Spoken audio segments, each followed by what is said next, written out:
En septembre 2015, l'OMS a rendu publique la recommandation selon laquelle toute personne infectée par le VIH devrait commencer le traitement antirétroviral le plus tôt possible après le diagnostic.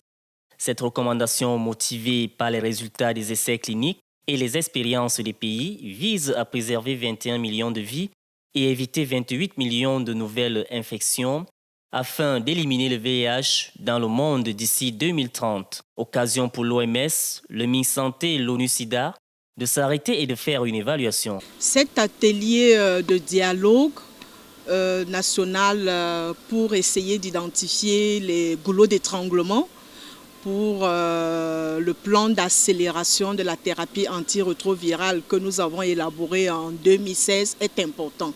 Ce n'est pas en fin 2020 que nous allons nous asseoir pour nous demander qu'est-ce que nous avons fait. Après 2 ans de mise en œuvre de ce projet, l'OMS constate les efforts de l'État du Cameroun en matière de lutte contre le sida. L'OMS a plusieurs axes d'action, mais au Cameroun, ce que nous constatons, c'est qu'il y a beaucoup d'avancées. La riposte au VIH avance énormément, mais pas au rythme qu'on aurait souhaité pour pouvoir atteindre l'objectif qu'on s'est fixé pour 2020, qui mettrait le pays en bonne voie pour éliminer le VIH en 2030 comme c'est prévu.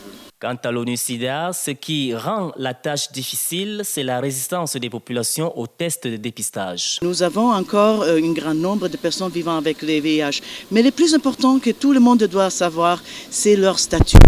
Et il faut que les gens fassent le dépistage. Et c'est pour ça que tous les acteurs doivent travailler ensemble. L'atelier prend fin demain avec à la clé de nouvelles orientations.